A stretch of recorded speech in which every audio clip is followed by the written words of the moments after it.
موسیٰ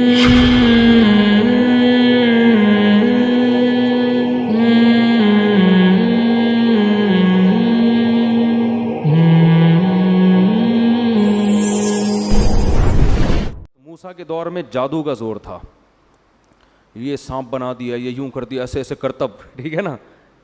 تو وہ لوگ جادو کو سمجھتے تھے کہ جادو کیا ہوتا ہے. اللہ نے حضرت موسیٰ کو جو معجزے دیے نا، وہ والے معجزے جو جادوگر دکھایا کرتے تھے، اس طرح کے جادو. گریبان میں ہاتھ ڈالا، ہاتھ کیا ہو رہا ہے؟ سورج کی طرح چمک رہا ہے. یہ جادوگروں کے اس زمانے میں کرتب ہوا کرتے تھے. لاٹھی کو کیا بنا رہے ہیں؟ سانپ. اللہ نے کہا جادوگر بھی یہ کام کرتا ہے، آپ بھی کرو. لیکن جادوگر جب یہ کرتا ہے تو نظر کا دھوکہ ہوتا ہے، آپ جب کرو گے تو سچی مچی کا ہو جائے گا. تو جادوگر خود کہیں گے بھائی اٹ ازنٹ پاسبل. کیونکہ اگر جادو نے ترقی نہ کی ہوتی تو لوگوں کو کیا پتہ چلتا کہ یہ جادو ہے یا حقیقت. جو علم ترقی کرتا ہے تو اس کے ماہرین پیدا ہوتے ہیں نا، وہ بتاتے ہیں بھائی یہ ممکن نہیں ہے. اگر عیسیٰ کو موسیٰ والے معجزے دیے جاتے، لاٹھی کو سانپ بنانے والے، تو اس وقت جادو کا ان لوگوں کو اتنا نہیں پتا تھا. وہ کہتے یار ہو سکتا ہے یہ جادو، یہ بھی جادو، یہ بھی جادو. لیکن جادو اتنی ترقی کر چکا تھا کہ لوگ جانتے تھے کہ جادوگر تو لاٹھیوں کو سانپ بناتے ہیں، بنتا نہیں ہے، نظر آتا ہے. جب وہ گریبان میں ہاتھ ڈال کے نکالتے ہیں روشن نظر آتا ہے، ہوتا نہیں ہے. ادھر تو بھائی سچی مچی کا ہو رہا ہے بھائی، یہ کھوپڑی میں آنے والی بات نہیں ہے، یہ تو ممکن ہی نہیں ہے. تبھی اللہ نے حضرت موسیٰ کا مقابلہ کس سے کرا دیا؟ جادوگروں سے. اور ہزاروں جادوگروں نے جب لاٹھیوں کو پھینکا ہے، یخیل الیہ من سحرہم انہا تسعی. قرآن کہتا ہے پبلک کو دیکھنے میں ایسا لگا، حقیقت میں نہیں تھی، وہ دیکھنے میں ایسا لگا، ان کے جادو نے نا آنکھوں کو ایسے پردے ڈال دیے تھے، پبلک کو اور حضرت موسیٰ کو ایسا لگا کہ یہ سانپ ہے جو میری طرف دوڑ رہا ہے. اللہ خود قرآن میں کہتے ہیں یخیل، خیالی دنیا میں تھا، حقیقت میں ایسا نہیں تھا. ادھر موسیٰ علیہ السلام کو اللہ نے کہا آپ لاٹھی زمین پہ ڈالیں. جب حضرت موسیٰ نے ڈالی ہے فَإِذَا هِيَ ثُعْبَانٌ مُبِينٌ، واقعی اژدہا بن گئی. تبھی تو قرآن کہتا ہے کہ جادوگر ایک سیکنڈ بھی نہیں ٹھہرے، فوراً سجدے میں گر گئے.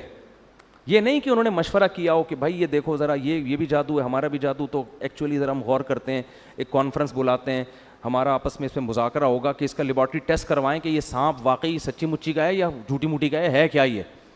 قرآن کہہ رہا ہے نا نا نا نا نا. فَأُلْقِي، دو لفظ قرآن میں بلاغت کے، ایک فا اور ایک القیا. فا کا مطلب فوراً، ادھر لاٹھی سانپ بنی ہے، ادھر جادوگر فوراً. اور قرآن کہہ رہے سجدے میں گرے نہیں، القیا، گرا دیے گئے. گرا دیے گئے کیا مطلب؟ اس کو کہتے ہیں ریفلیکٹ ایکشن. بعض دفعہ سوتے میں استری کے قریب آپ کا ہاتھ آتا ہے اور لاشعوری طور پر پیچھے ہٹ جاتا ہے، ہوتا ہے نا ایسے. یار ایک تو آپ لوگ کو اب سائنس اور ٹیکنالوجی بھی سکھانی پڑے گی. دیکھو دھماکہ ہوتا ہے بعض دفعہ، ہم اچھلتے پہلے ہیں سوچتے بعد میں کہ ہوا کیا ہے. ایسا ہی ہے کہ نہیں ہے؟ اللہ نے ہمارے اندر کچھ لاشعوری ایسی سینس رکھی ہے، وہ ہمیں حادثات میں کام آتی ہے. کیونکہ حادثے جب ہو رہا ہو تو پہلے سوچ کے پھر آپ عمل کرو تو ٹائم بولو نکل چکا ہوتا ہے. بعض دفعہ ٹائم کیا ہو چکا ہوتا ہے. دیکھو ایک کتا آپ کے پیچھے آ رہا ہے تو آپ سوچتے ہو، پہلے تو یہ سوچتے ہو میرے ہی پیچھے آ رہا ہے، کسی اور کے پیچھے تو نہیں جا رہا. سوچنے کا ٹائم ملتا ہے نا آپ کو، کیونکہ جیسے کتا بھاگ سکتا ہے آپ بھی بھاگ سکتے ہو. آپ سوچتے ہو، پھر آپ غور کرتے ہو نہیں یار یہ میری طرف ہی آ رہا ہے، کتنی اسپیڈ سے آ رہا ہے، اسپیڈ چیک کرتے ہو آپ اس کی. پھر آپ یہ سوچتے ہو کہ اس سے بچنے کا میرے پاس بھاگنے کے علاوہ بھی کوئی راستہ ہے. اگر بھاگنے کے علاوہ راستہ ہے تو مجھے تگڑ تگڑ بھاگنے کی کیا ضرورت ہے.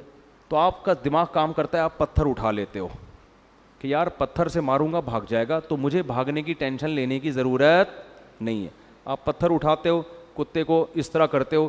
کتا اگر ڈر کے رک گیا تو آپ کہتے ہو بہت زبردست کام ہو گیا. کتا اگر کتے پنے پہ آیا ہوا ہے وہ پھر بھی نہیں رک رہا، پھر آپ آخری حربے کے طور پر تگڑ تگڑ بھاگنا شروع کرتے ہو اور بالآخر آپ کی جان بچ جاتی ہے. یہ سوچنے کا ٹائم ملتا ہے آپ کو. لیکن کچھ اتفاقی حادثے ایسے ہوتے ہیں کہ ان میں اگر سوچ کے کام کرو گے تو جیسے وہی ہے نا, اکثر سناتا ہوں میں, ایک بیچارہ شیشے کے برتن بورے میں بھر کے بیچ رہا تھا. ایک عادت ہوتی ہے نا بعض لوگوں کی, تو ایک سیٹھ صاحب کی عادت تھی ہر چیز کو ٹھوکر مار کے پوچھتے تھے اس میں کیا ہے. تو وہ شیشے کا برتن اس بیچنے والے نے اس سیٹھ صاحب کے سامنے رکھا. سیٹھ صاحب کو پتہ نہیں تھا اس میں شیشے کے برتن ہے. سیٹھ صاحب نے بوری پہ پاؤں مارا, بولا اس میں کیا ہے؟ اس نے کہا ہے نہیں, تھا. اب نہیں ہے.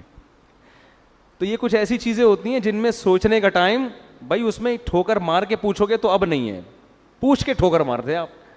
تو کچھ کام تو ایسے ہوتے ہیں سوچ کے آپ بھاگو, کچھ ایسے ہوتے ہیں کہ بھاگنا پہلے پڑتا ہے, سوچنا بعد میں. تو یہ وہ حادثے ہوتے ہیں جس میں اللہ نے آپ کو سوچنے کا اختیار دیا ہی نہیں ہے, قدرت خود آپ کو بچنے کا موقع دیتی ہے, یعنی بچا لیتی ہے. جیسے اچانک جب دھماکہ ہوتا ہے تو ہم اچھلتے پہلے ہیں, سوچتے بعد میں. قدرت ہمیں اچھالتی ہے کہ ابے بھاگ یہاں سے, ٹھیک ہے نا, کچھ ہوا ہے.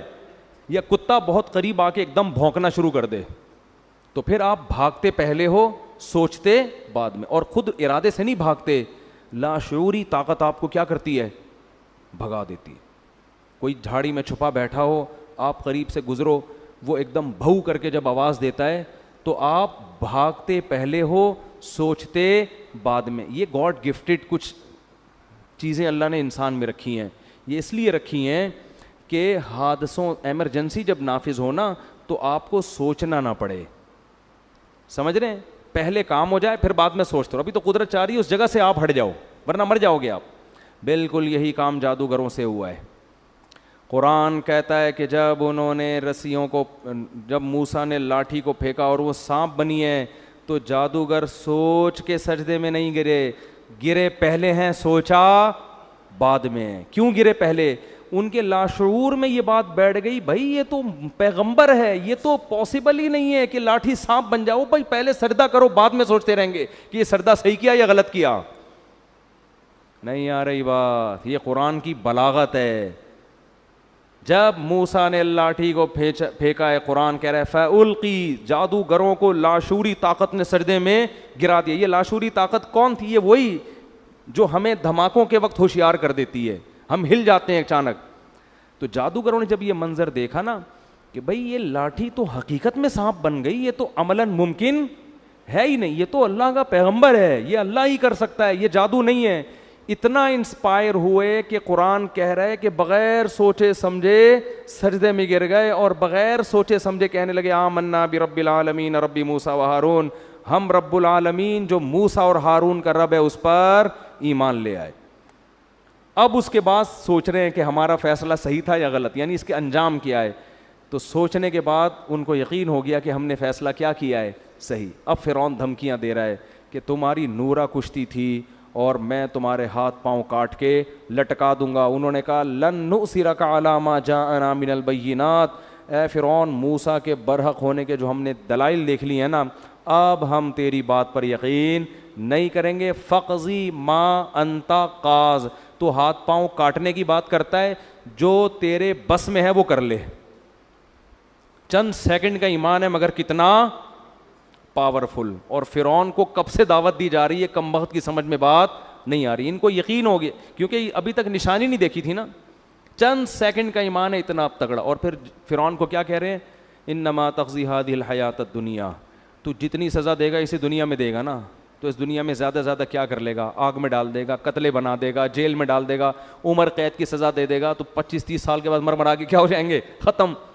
اور آگے کہنے لگے ہم جو رب پر ایمان لائے ہیں نا, رب پر, اس پر جو ہمیں رب دے گا, واللہ خیر و ابقا, گاڈ کا جو انعام ہے وہ تجھ سے زیادہ اچھا بھی ہے اور ہمیشہ باقی رہنے والا بھی.